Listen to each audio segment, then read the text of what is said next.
So let's continue on with the Servo code here. I see that there includes a Servo library. There's some comments. We have some delays to wait a little bit, and then it'll move different positions. And that's really about it. That's the length of the code. I'll tell you, in learning how to use an Arduino, these Fritzing diagrams and Fritzing software is pretty excellent, I think. It makes it a lot easier, especially for me. You can see the diagrams of what things should be and the parts, what type of things are needed. So I think you go to fritzing.org to get to Fritzing and to download the software. Pretty good stuff. So this is what it looks like. You can see that it should be in pin 9. There's a connector to ground, and there's one to 5 volts power. This is the microscopic book that was included. So lesson number 19, Servo, and there's a diagram of what the servo looks like. This is a very easy project to set up. There's a schematic. Blah, blah, blah, blah, blah, blah. Connect it, and it should work. It's going to rotate 90 degrees, rotate every 15 degrees, and then rotate in the opposite direction. Okay, great. So this is the servo that we're talking about. But let me first show you this. This is a new power bank that I have. So this is what's controlling the servo. I'm just using the blue printer cable. It's a nice little short one. And this is the little servo going. We'll show you all the action. It's like a little jerky thing. I'm going to show you Tower Pro microserver SG90.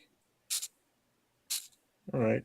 You know what? I think this also came with the Spark phone, the exact same one. So I'm going to find out. I'm going to look in the other one and see. I'll put a little top on it. It feels a little bit warm.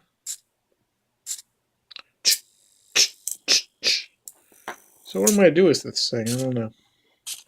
This is my cheapy knockoff Arduino board. Let's hit the reset button for fun. Oh, reset the button, then back again. We'll reset the button again.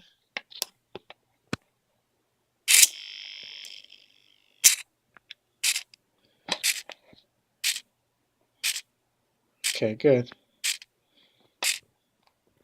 And that's really about it. That's what the example shows. It was easy to set up. Didn't take a lot of wires. So I'm back again. I was just curious to find out. I bought a SparkFun kit as well, Inventor's kit, and this is the one that it came with. This is the microserver AG A0090 made in China. I wonder how they compare. They look very similar. Exact same size, looks like. So I'm just going to take off one and put the other one on and see how it rolls. So here is the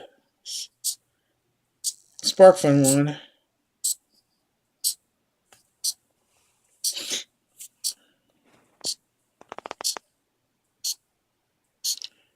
And looks like it's working. No issues.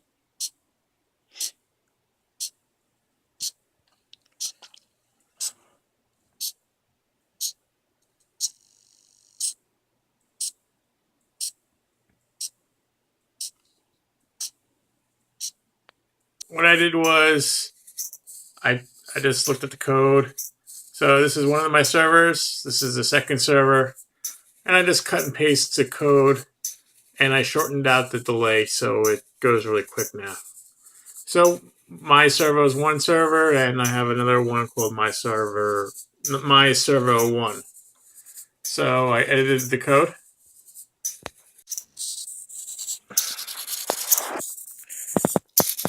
Yeah, and now we're having a servo party here, man. It's like Saturday night. You're playing with servos. You're jumping around. This is probably the most fun you can have with electronics. Look at this. Let's see if we can make it even go even faster.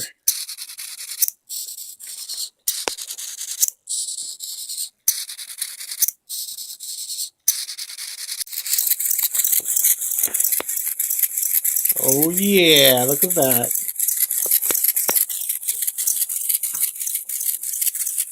So I shortened up the delay.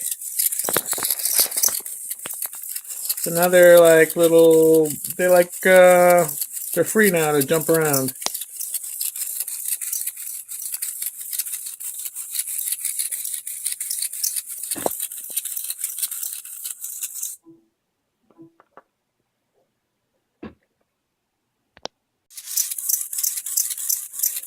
So if you made it this far in the video, hopefully you'll subscribe to my video, you'll like this video, because these servos are having a lot of fun. They look like they're dancing.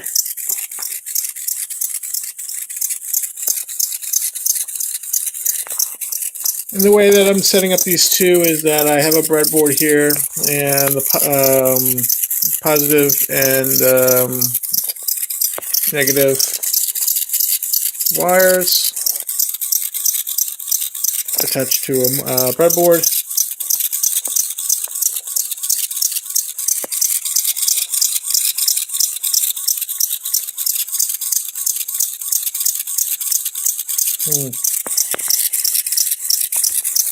Oh, let me get that flosser out of here. Or we'll just leave it out there.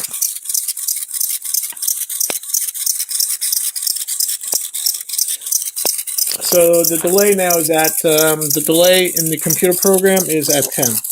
So we had it before at 1,000, then we jumped down to 100, now it's at 10.